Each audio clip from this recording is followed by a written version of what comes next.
నమస్తే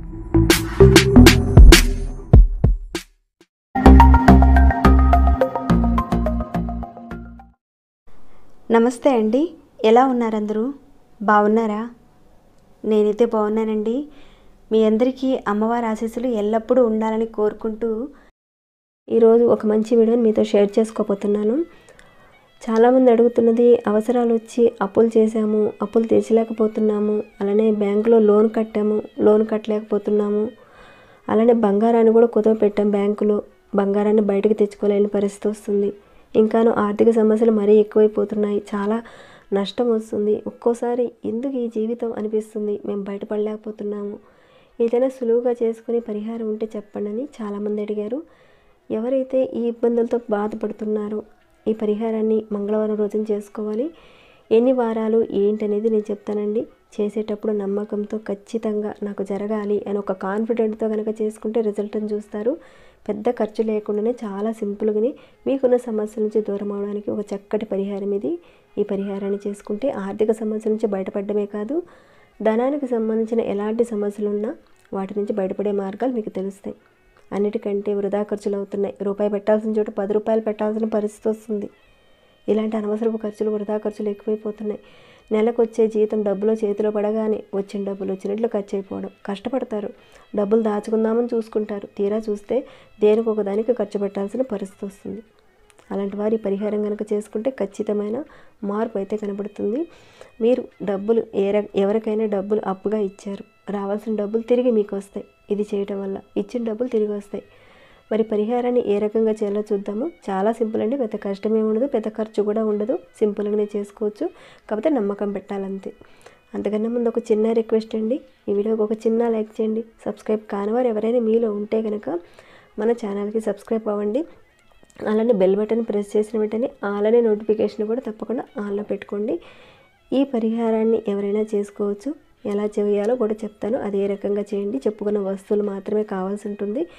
ఈ పదార్థాలు మీకు అందుబాటులో ఉంటేనే చేయండి, అవకాశం లేని వాళ్ళు మాత్రం చేయకండి.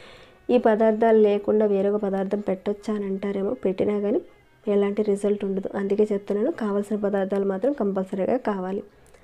అప్పులు తీరడానికని నేను ఆల్రెడీ కొన్ని పరిహారాలు వీడియోస్ పెట్టడం జరిగింది. కొంతమంది మీరు చెప్పిన ఈ పరిహారాన్ని మేము చేసుకోలేని పరిస్థితి అండి, మాకు సమయం దొరకటం లేదు, మీరు చెప్పిన వస్తువులు మాకు దొరికే అవకాశం లేదు, అంతే రిజల్ట్ ఇచ్చే మరొక పరిహారం గురించి చెప్పండి అని అడిగారు. మన ఛానల్లో నుండి ఒక పరిహారాన్ని ఒకరు చేసుకోగలుగుతారు, మరొకరు చేయలేని పరిస్థితి ఉంటుంది. చేసుకోగలిగిన వారు చేసుకోగలుగుతారు, చేసుకోలేని వారి పరిస్థితి ఏంటి? మన శాస్త్రాల్లో మన పూర్వీకులు చాలా వరకు ఎన్నో పరిహారాలు చెప్పడం జరిగింది. వాటిల్లో నుంచి నాకు తెలిసినవి కూడా మీతో షేర్ చేసుకుంటూ వస్తున్నాను. ఒక సమస్య మీదే ఎన్నో రకాల పరిహారాలు ఉంటాయి. ఆ పరిహారాల్లో నుంచి కొందరు చేసుకోగలుగుతారు, కొందరు చేసుకోలేరు. అందుకని మీకు కుదిరింది, చెప్పుకున్న టైము, అక్కడ వాడే పదార్థాలు మీ దగ్గర ఉంటేనే చేసుకోండి, లేదా మరొక పరిహారాన్ని మీరు చూస్ చేసుకొని చేసుకోండి. అడిగారు కాబట్టి ఈ పరిహారాన్ని మీకు తెలియజేస్తున్నాను. అలానే ఛానల్లో ఉన్న వాటిల్లో నుంచి ఏదో ఒక పరిహారాన్ని మీరు ట్రై చేయండి.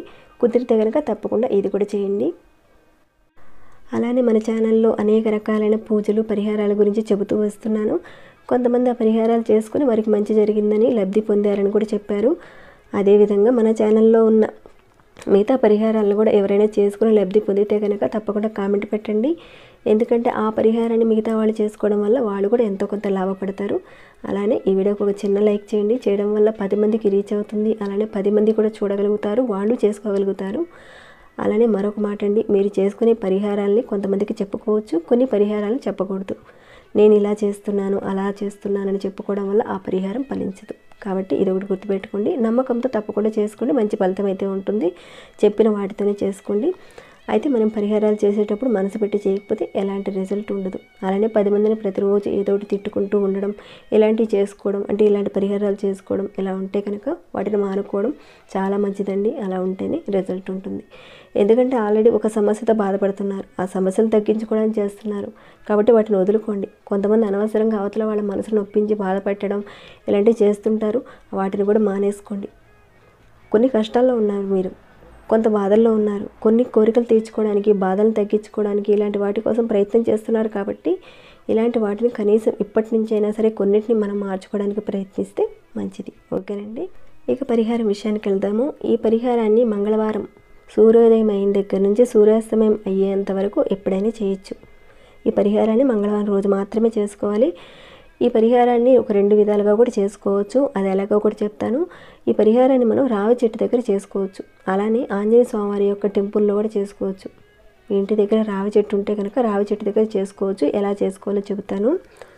మీరు రావి చెట్టు దగ్గరికి వెళ్ళి ఆవు నెయ్యితో కానీ నువ్వుల నూనెతో కానీ దీపారాధన చేసుకోండి. ప్రమిదిలో ఒక 2 ఒత్తులు విడివిడిగా వేసి దీపారాధన చేయండి. కలిపేయకుండా విడివిడిగా వేసి దీపారాధన చేయండి. ఇక ఒక్క తమలపాకు తీసుకోండి. దానికి ఉండే తొడిమి తీసేయండి. అంటే ఒకటి తీసుకోండి తమలపాకు. దానికి ఉండే తొడిమి ఉంటుంది కదా, దాన్ని తీసేసేయండి. తీసేసి రావి చెట్టు దగ్గర చక్కగా పెట్టండి. ఇక ఆ తమలపాకులో ఒక 9 లవంగాలు పెట్టాలి. మీరు తీసుకున్న ప్రతి లవంగానికి కూడా పువ్వు అనేది కంపల్సరీగా ఉండాలి. పువ్వు లేకుండా మాత్రం లవంగం పెట్టద్దు. పువ్వున్న లవంగానే పెట్టాలి. అలా 9 లవంగాల్ని ఒక్కొక్కటి పెట్టండి. అలా మీరు పెట్టేసిన తర్వాత ఈ లవంగాల మీద కొద్దిగా చిటికుడు సింధూరం వేయండి. తర్వాత దాని మీద ₹1 బిళ్ళ పెట్టండి. ₹1 బిళ్ళ పెట్టండి అంతే. ఇదంతా మీరు రావి చెట్టు దగ్గర చేస్తున్నారు. రావి చెట్టు దగ్గర మొదల దగ్గర మీరు దీపారాధన చేయండి. దేవాలయం దగ్గర కానీ లేదంటే ఇంటి దగ్గర ఉండే చెట్టు దగ్గర కానీ ఇదే రకంగా చేయండి.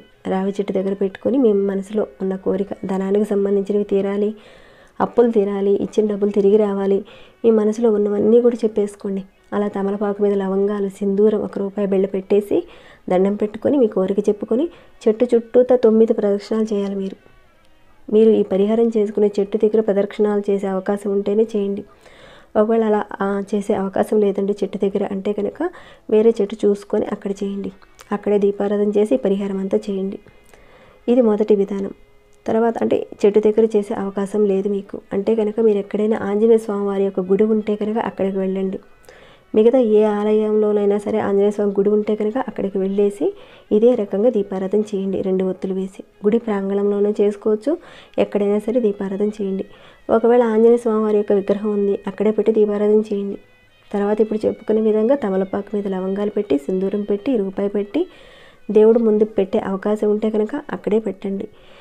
లేదంటే గుడి దేవుడు అంటే దేవుడి ముందు పెట్టే అవకాశం లేదనుకుంటే గుడి ప్రాంగణంలోనైనా సరే ఎక్కడైనా పెట్టండి.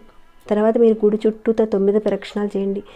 సేమ్ ఇంతకు మనం చెప్పుకున్నాం కదా రావి చెట్టు దగ్గర ప్రదక్షిణాలు ఏ రకంగా చేయాలో అదేవిధంగా దేవాలయంలో కూడా పెట్టేసిన తర్వాత అదే రకంగా మీ యొక్క కోరిక చెప్పుకొని ధనానికి సంబంధించిన సమస్యలు తీరాలి, అప్పులు తీరాలి అనుకొని ఆ తర్వాత ప్రదక్షిణాలు చేసుకోండి.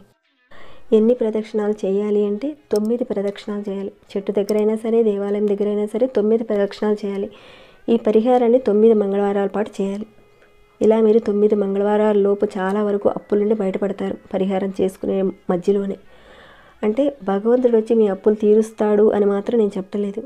మీకు అప్పులు తీర్చే మార్గాలను భగవంతుడు చూపిస్తాడు. అంటే ఎలా అంటే ప్రజెంట్ మీ మనసు ఇలా ఉంది, రేపొద్దున మీ మనసు మరో రకంగా మారిపోతుంది, భిన్న రకాలుగా మారుతుంటుంది కదా. అలానే అప్పులు తీర్చే విధంగా ప్రేరణ కలిగించే విధంగా ఒక మార్గాలను చూపిస్తాడు భగవంతుడు. అలానే మనల్ని మనం చాలా వరకు మార్చుకోగలిగే విధంగా ఆ భగవంతుడు మనకు ఒక హెల్ప్ చేస్తాడు. ఒకవేళ మధ్యలో నెలసరి వచ్చిందనుకోండి ఆ వారాన్ని ఆపేసేయండి. ఏదైనా అసూచం వస్తే ఆపేసేయండి. సడన్గా బయటకు ఊరు వెళ్ళామండి అంటే కనుక ఆ వారం ఆపేసేయండి. మిగతా వారాలను మీరు కంటిన్యూ చేసుకోవచ్చు. అంటే మీరు మొదటి వారం 2వ వారం చేసినా కానీ మధ్యలో ఏదైనా గ్యాప్ వచ్చినా పర్వాలేదు. మిగతా వారాలను కూడా చేసుకొని మొదట చేసిన వారాలన్నింటినీ కూడా కౌంట్లోకి తీసుకోవచ్చు. మీరు ఒకే ఊర్లో ఉండి ఈ పరిహారం చేసుకోవాలి. అంటే వేరే ఊర్లోకి వెళ్ళి చేసుకోవచ్చు అని అంటారేమో, అందుకే చెప్తున్నాను. మీరు ఉన్న ఊర్లోనే ఈ పరిహారాలు చేసుకోవాలి. మీరు మిగతా పరిహారాలు చేసుకుంటూనే ఈ పరిహారం కూడా చేసుకోవచ్చు. ఖచ్చితంగా 9 మంగళవారాల పాటు చేయండి. 100% రిజల్ట్ ఉంటుంది. అన్ని అప్పులకు సంబంధించిన మిగతా పరిహారాల్లో నుంచి మీకు నచ్చిన పరిహారాన్ని చేసుకుంటూనే ఈ పరిహారాన్ని కూడా చేసుకోవచ్చండి. చేసుకున్న తర్వాత మీకు వచ్చిన రిజల్ట్ని మాత్రం తప్పకుండా నాతో షేర్ చేసుకోండి. ఇక ఈ వీడియోని ఇంతటితో ముగిస్తున్నాను. ఏమైనా డౌట్స్ వస్తే అడగండి, తప్పకుండా రిప్లై ఇస్తాను. ఇంకా ఎలా అనిపించింది మీ మనసుకు అనే మాట కూడా చెప్పండి. లైక్ చేయకుండా ఇంకా చూస్తుంటే ఒక మంచి వీడియో కాబట్టి 10 మందికి చేరేలా ఒక చిన్న లైక్ చేయండి. సబ్స్క్రైబ్ కాని వారు మన ఛానల్కి సబ్స్క్రైబ్ అవ్వండి. మరొక భక్తి వీడియోలో మళ్ళీ మిమ్మల్ని కలుసుకుంటాను. అంతవరకు సెలవు.